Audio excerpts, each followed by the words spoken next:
All right, so continuing on with Mission Impossible Fallout, I'll try and wrap up this video. This is part 3, and we got to talk a little bit about uh, Luther's character in this one, and then we're also going to talk a little bit about uh, Luther's character, Ving Rhames' character, Luther Stickle, and then also Rebecca Ferguson, who returns as Ilsa, a disavowed agent. So I thought that was very cool. Michelle Monaghan is back as well as Tom Cruise's wife. So I'll share briefly how that all ties together. But let's talk a little bit about Luther. Luther Stickles in all 6 movies. And I like the idea that Luther is basically Tom Cruise's conscience in some ways. He's his confidant.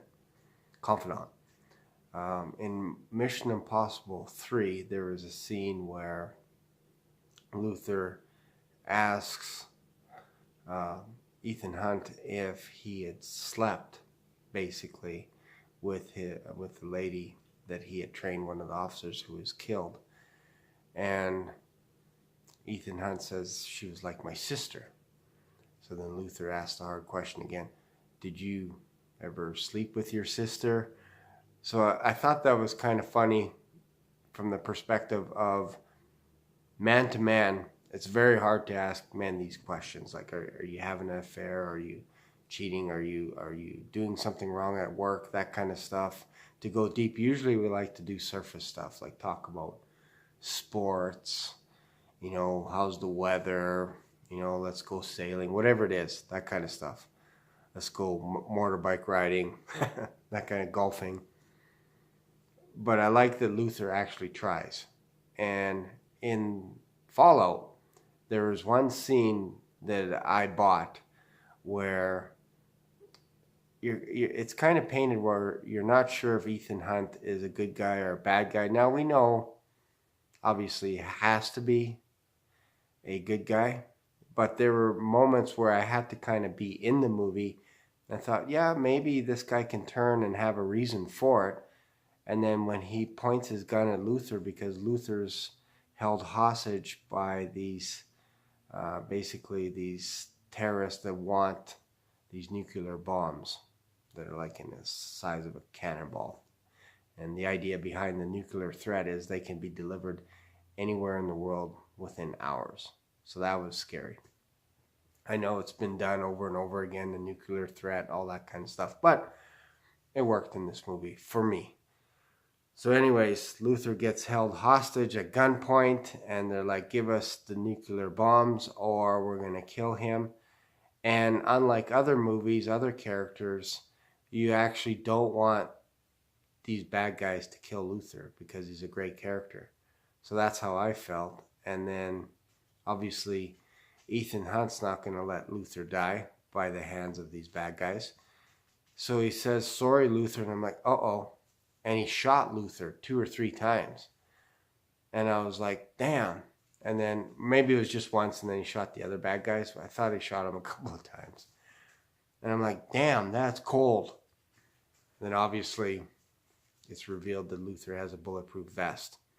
So those little moments work for me because, again, you got to go into the world of Mission Impossible. I like that. And then also Rebecca Ferguson returns as Ilsa. And there's one scene, we see it in the trailer, where she mentions to Ethan Hunt, don't make me go through you. And Ethan says, you should walk away or whatever it is. And when they're in a car chasing scene, he has Sean Harris, who is Solomon Lane, with the hood on. They're in the car, and pull up. Rebecca Ferguson's character actually pulls in front of Tom Cruise's car, and then he has to make a decision. Of course, he mows her down. That was an awesome scene. She's flipping over in the air. I'm like, dang, that relationship is over. Come to find out that he had to do that, and she was okay with that. That's okay. It's cool. I get it. I understand what you're doing. So that was a neat scene. The car chasing, the parallel parking, the spinning around on the stairs and going down the alley with this car. Thought it was fantastic. The one scene where they're in a garage and the door goes up, revealing a French police officer, I believe it was. I forget what the lady's name is. But they're caught literally red-handed, where they're trying to put Sean Harris's character into the car, and he's got a hoodie on, and it looks like they're terrorists, really. So then she draws her gun and tells them to put their hands up and all that kind of stuff, and Tom Cruise is like, just walk away. For me, I kind of knew what was going to happen.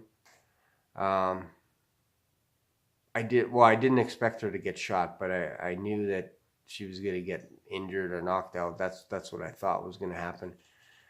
But then she got shot by the bad guys. And this, for me, was a little bit of a disturbing scene, because it reminded me when this officer was shot and she's bleeding, the bad guys are like, what should we do with her? Let's finish her. I felt like that was almost borderline crossing the line, because I watched a YouTube video, and I probably shouldn't have watched it, where there was a police officer that got gunned down by these terrorists in Paris. And it was terrible. It was the most disturbing thing I'd ever seen. So that reminded me of that, and I'm like, oh man, these bad guys are going to kill this girl. And maybe that's what they're trying to play up. But I felt uncomfortable for the first time. I felt like it was almost crossing the line. Because if you're a family member that actually had someone shot by terrorists, and then you have this scene there, it was like, it would cause some kind of emotion, obviously. So that part was, okay, he killed the bad guys. He stopped these bad guys from killing her. And then he looked at her wound and said, you're going to be okay, and all this kind of stuff, call it in. That part was a little bit pushing it. Other than that, everything else was great. They take off out of there. There was another scene where Simon Pegg becomes Solomon Lane, and August Walker is not forced, but he's encouraged to watch over the real Solomon Lane.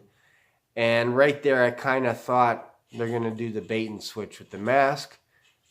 And I was like, I had to try and watch what was going on, because they take the fake Solomon Lane, who's Simon Pegg, his character, Benji, wearing the mask. I know it gets all confusing. And Walker is sitting with the real Solomon, who he thinks is the real Solomon. It's actually a fake. It gets revealed that it's Benji. But I like the look on Walker's face when all through the movie, he's like, you guys are wearing stupid masks, and you actually believe this shit, and all this kind of stuff. And then he realizes that he's been doped, as he realized that was actually Benji. And then the whole reveal now is that Agent Walker is a bad guy. And we kind of knew that was coming, because in the trailers, he's shooting at Ethan Hunt with a machine gun out of one helicopter, shooting into the other helicopter. So I was hoping that this was going to be a passing of the torch. That's what I was hoping for. I was hoping Tom Cruise would pass it to Henry Cavill, and then maybe take over the franchise, and Ethan Hunt could be the new secretary, the new director, that kind of thing. Oh, speaking of which, secretary Alec Baldwin, I thought, played a fantastic role. And when he had to fight Agent Walker, I thought, this guy's going to die, because he's nowhere the same caliber of August Walker. And of course, August takes a few licks and then pulls out his knife, and he's got to end this real quick. Stabs him, and I thought that was brutal. That made August Walker a definite bad guy. But he had a purpose, and he had a mission, and I bought into it. And there's one scene in the elevator where Tom Cruise jumps underneath the elevator, and it's going up to the top. And Tom is struggling to hold on, and then he looks up, and we see August Walker looking down. That moment was like, oh shit. Ethan's in trouble. And August pulls out the gun to shoot him, and he doesn't shoot him. So I like that. I like that Walker could have taken out Ethan Hunt, but he didn't.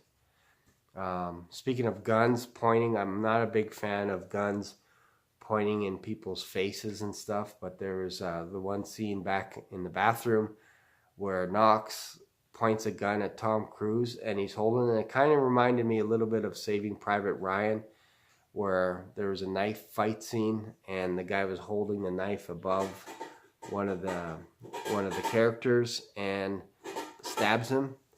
I thought this was brutal, where the gun is right in Tom's face and you're like, he's dead. He's dead, even though you know he's not going to make it, or you know he's going to make it.